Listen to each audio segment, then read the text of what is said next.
Hey friends, welcome back to my channel. If you're new here, my name is Brina and today is another episode of Didn't Make Up the Mystery. And if you're unaware what this series is, I sit down every Saturday and talk about anything from true crimes to conspiracies. Last week we kicked off the conspiracy part of my series and we talked about Dulce, New Mexico and what's really going on there. So if you haven't seen that yet, I highly recommend checking that out. I will insert a card right here. But today we're going to be going a different direction and we're going to be talking about the unsolved murders of the Grimes sisters. So Joseph and Loretta Grimes had 7 children. They had 3 boys and 4 girls: James, Joey, Jimmy, Teresa, Shirley, Barbara, and Patricia. Now, Barbara and Patricia were extremely close despite their age gap. Barbara was born May 5th, 1941, and Patricia was born December 31st, 1943. So they weren't too terribly far apart in age, but they also weren't super close either, you know? But the two got along really well, and so they would often spend a lot of their time together. They were described as inseparable, but possibly the thing that drew them to each other the most was their mutual love for the king himself, Elvis Presley. They were both huge, devoted Presley fans. So it should come as no surprise when on the night of December 28th, 1956, the two sisters had begged and begged their mother to let them go to the Brighton Theater to see the Elvis Presley movie Love Me Tender for not the first, not the second, not the third, but the 11th time. Yeah, you heard me right. They wanted to go see this movie for the 11th time. So I definitely would have to say that yes, they are huge, huge Presley fans. Loretta gave in, allowing the girls to go see the movie. Forgot to mention, kind of an important detail, but they live in Chicago with their divorced mother. They promised their mom that they would be home by midnight, and then they left their home around 7:30 p.m. and headed for the bus stop near their home in McKinley Park. At least that's what is believed that they did. It's not a known fact whether or not they got on the bus. It's just probable because the theater was about 1.5 miles away from their house. So with only $2.50, probably out of the question that they would take a cab. Once they got to the Brighton Theater, they bought their double feature tickets for $1.50. Like, can we just take a second to stop and appreciate that for a second? It blew my mind when I read that the tickets for a double feature only cost them $1.50. I don't know if this was just because it was an Elvis movie. I don't really know a whole lot about this Elvis movie, but yeah, you definitely cannot buy movie tickets for $1.50 anymore. That is for sure. They were seen by a friend buying popcorn in the concessions while waiting for the double feature to start, so they definitely did stay for the double feature. That is a known fact. And once the second movie got out, they should have arrived home around 11:45 p.m., so just in time for their curfew. But midnight came and went and neither Barbara or Patricia arrived home, so Loretta became concerned. So she sent 17-year-old Teresa and 14-year-old Joey to the bus stop to wait for the girls, but after 3 buses had come and gone with no sign of 15-year-old Barbara or 12-year-old Patricia, the two siblings headed home to let their mom know that the girls had not arrived. Keep in mind, it's late December in Chicago, so cold.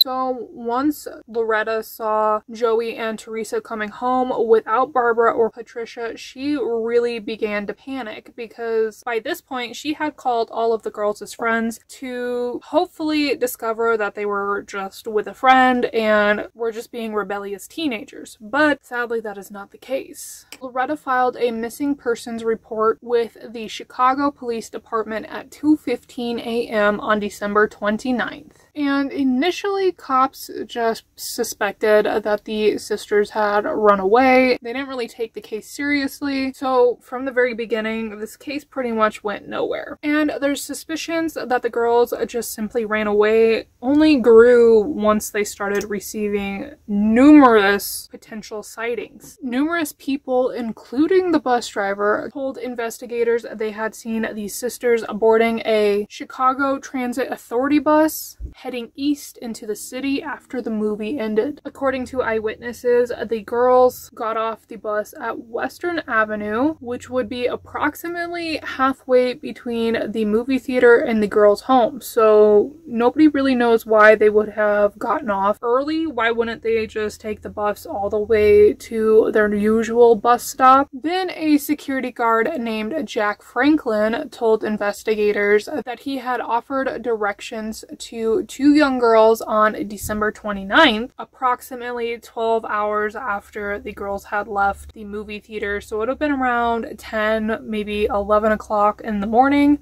of December 29th that this man says he gave directions to two girls who he would later claim had been the Grimes sisters. And he says that he only remembered the conversation with the girls because they had been rude and abrupt with him. So from what I read about these girls, I don't really feel like they would have been rude and abrupt with this man, but you know, who am I to say for sure? That same day, a friend of the sisters, Judy Burrow, told investigators that she saw them at approximately 2:30 in the afternoon, and sightings of the girls continued like this well into January.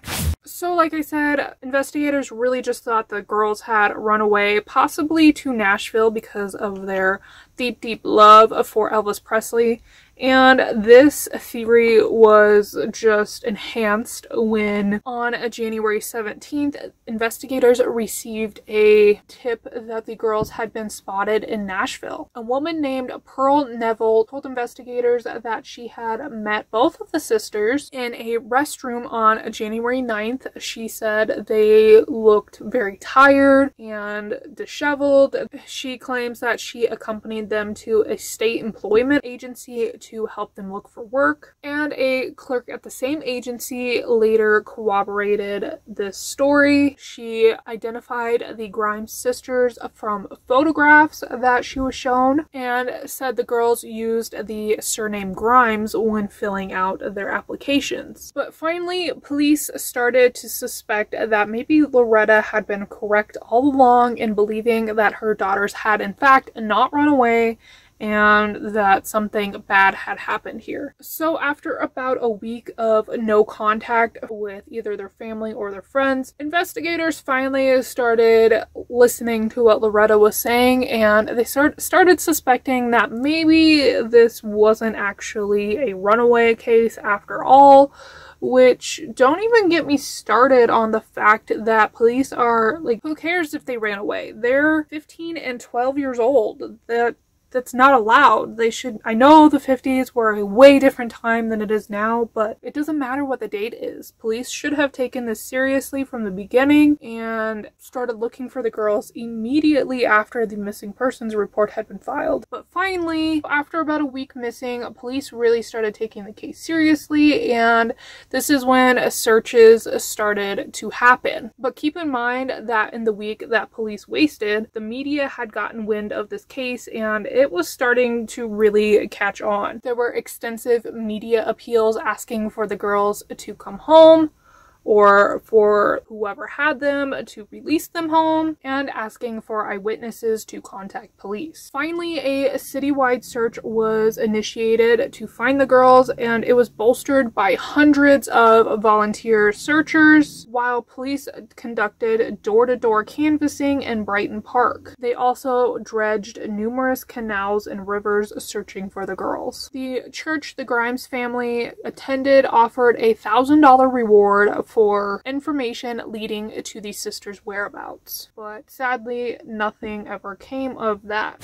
Around 300,000 people were questioned in this case, with about 2,000 people seriously interrogated. Several teenagers who had been at the Brighton Theater the night that Barbara and Patricia disappeared informed investigators that they saw them talking to a man in a car. They said he bore a striking resemblance to the king himself, and they claimed that the sisters ended up getting in the car with this man, which conflicts with the statements that she boarded a bus following the movie. This is why I don't trust eyewitness accounts, because you never know who to believe. You know, the memory is a fickle thing.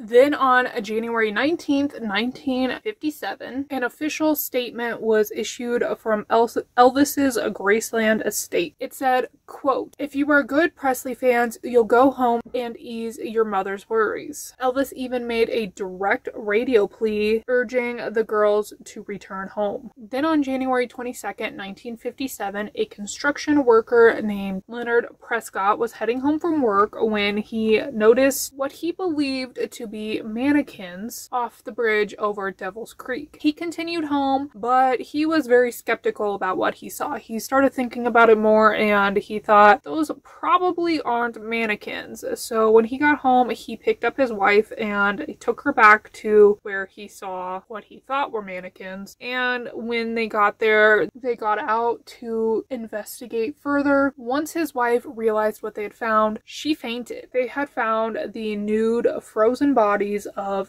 the Grimes sisters. They immediately reported their findings to the Willow Springs Police Department, and on January 23rd, Joseph Grimes issued a statement saying, quote, "I tried to tell police my daughters didn't run away, but they didn't listen to me." Both girls had bruises on their face and body, and one of them I found conflicting statements about this. Either Barbara or Patricia had several puncture wounds on her chest that they believe was made from an ice pick. Following the sisters' discovery, over 160 police officers, assisted by numerous local volunteers, began searching the area where they were found. And honestly, when I read that, my brain immediately went, oh, so they found nothing because they allowed numerous volunteers to help search a crime scene. Little to no real evidence ended up being found, and even if they would have found evidence, it probably wouldn't have been able to be used because people other than police were walking all around this crime scene. So, needless to say, this search would later be extremely criticized due to the fact that they let volunteers trample over any evidence that may have been recovered from the crime scene.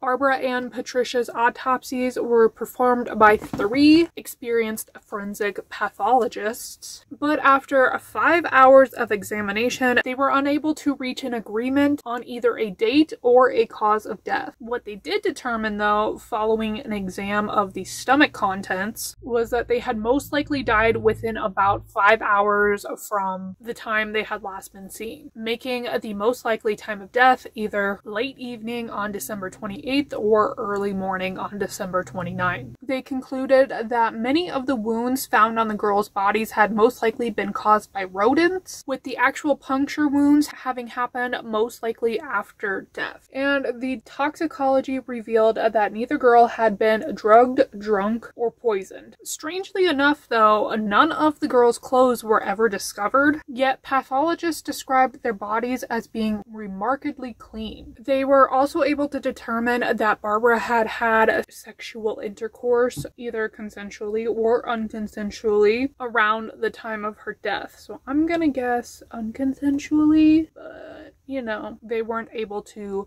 determine if she had been raped for sure.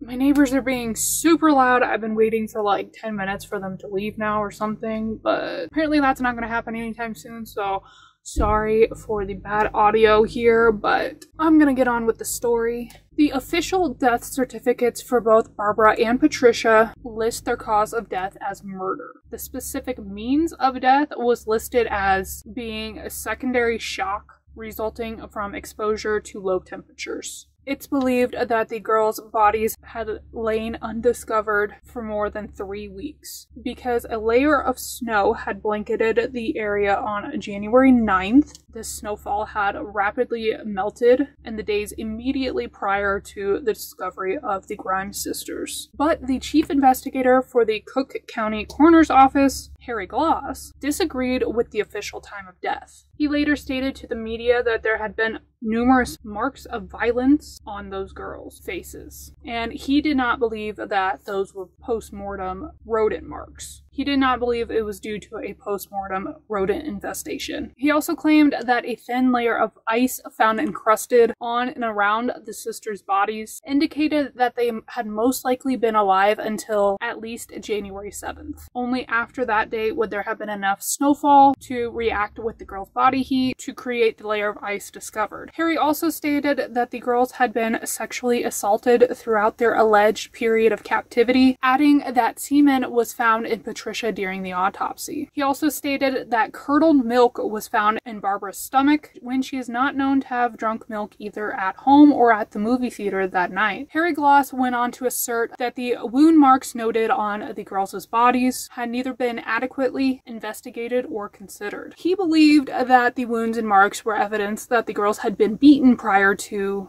their bodies being dumped. Then on February 15th, Harry Gloss was fired by Coroner Walter E. McCarran after refusing to retract his statements. Harry went on to be deputized by Sheriff D. Lohman, who agreed with Harry's theory about what happened to the girls. And Harry continued to work on the case without pay. One suspect in the case was a 21-year-old Edward Benny Bedwell. He was a semi-literate drifter who was originally from Tennessee, but in November of 1956, he had been evicted from his family's East Garfield Park home. So that would have been just about a month before the girls disappeared. In the weeks preceding the girls' disappearance, Benny had been working as a part-time dishwasher in a Chicago Skid Row restaurant. Benny was tall, and allegedly he had a very striking resemblance to that of Elvis Presley. According to the owners of the restaurant where Benny worked, Benny and another young man showed up at their residence in the early morning hours of December 30th with 2 young girls who physically resembled the Grimes sisters. The couple conveyed this information to police on January 24th. Benny was subsequently arrested and subjected to interrogation for 3 days. Initially, Benny insisted that these eyewitness accounts were mistaken on the girls' identity. He claimed he just wasn't with the Grimes sisters,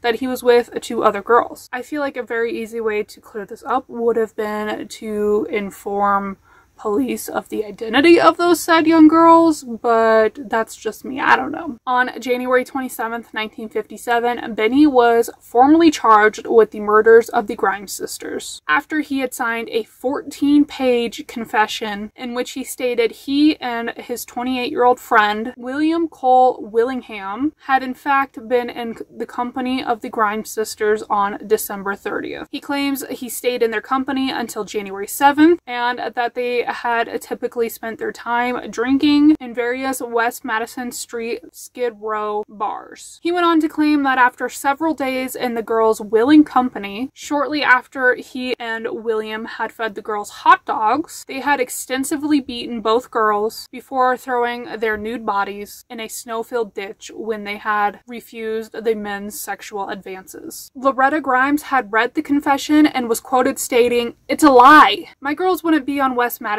Street. They didn't even know where it was."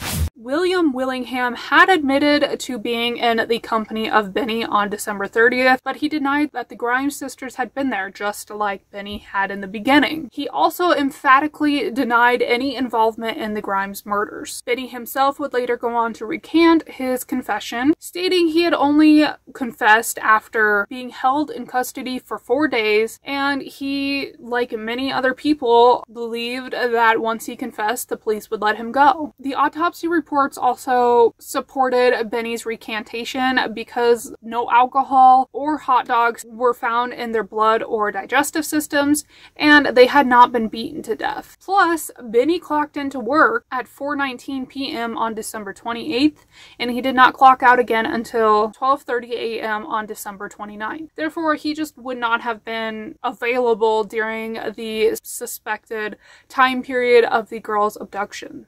Initially, 17-year-old Max Fleeg, I think, was the prime suspect strictly due to his age. But he was protected by a contemporary Illinois law, which prevented juveniles from being subjected to polygraph exams. Although the Chicago police captain was able to persuade him to take a polygraph test, during the test, Max allegedly confessed to the murders, but due to them having no legal means to use the polygraph test, plus the lack of physical evidence corroborating his unofficial polygraph confession, Max Fleeg was unable to be charged, although he was later jailed for the unrelated murder of a young woman.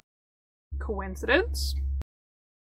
Next up, we have Walter Kranz. He's 53 years old and a self-proclaimed psychic. Walter called a switchboard operator at Chicago's Central Police Complaint Room on January 15th to inform them that the Grimes sisters were dead and that their bodies could be found in an unincorporated area of Lyons Township. He refused to give his name to the operator. He simply stated that he had experienced this revelation in a dream, then abruptly hung up. But the operator was able to trace his call to a location close to his home. And as it turns out, the park Walter described was actually only about a mile from where the Grimes sisters were subsequently discovered just 1 week later. Initially, police considered Walter a strong suspect, especially after a handwriting analysis came back positive for a ransom letter that Loretta had received prior to the discovery of the girls' bodies. Walter denied any involvement in the murders, and after being subjected to multiple interrogations, he was released. Then in May of 1957, Loretta received a phone call from an individual who claimed to have undressed and killed her daughters. Despite the numerous other hoax calls the family had received, this may have actually been the real murderer. He ended the call saying, "I know something about your little girl that no one else knows, not even the police. The smallest girl's toes were crossed at the feet." He laughed and then hung up. This was something that never had been released to the public or the press, so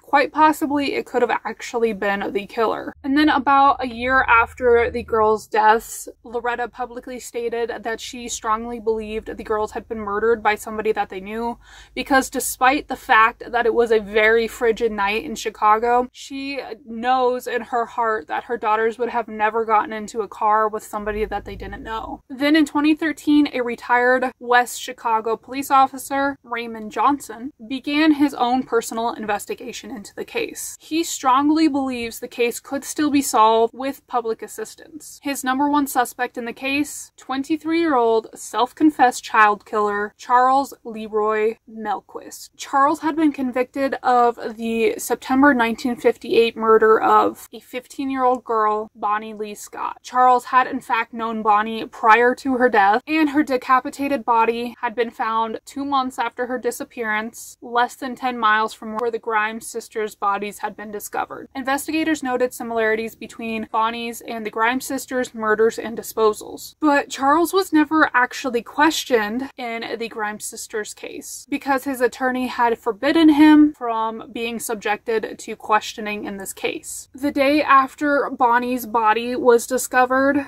Loretta had received yet another phone call for someone who claimed responsibility for Bonnie's murder. They told her, "I've committed another perfect crime." Loretta would remain adamant until her death that the same person who had called her in May of 1957 was the person who called her the day after Bonnie's body was discovered. She stated, "I will never forget that voice." Charles Melquist was never charged with his alleged involvement in the deaths of the Grimes sisters. He died in 2010. So that is the conclusion to the unsolved murder of the Grimes sisters. Personally, I would lean towards Charles as well. I just feel like the fact that Bonnie was killed less than 2 years after the Grimes sisters, the fact that there were so many similarities, I feel like out of all of the people who they have strongly looked at, I feel like Charles is probably the person who would be guilty out of all of them. Do I know for sure that Charles did it? Absolutely not. Nobody knows for sure who killed them. And I think it's very sad that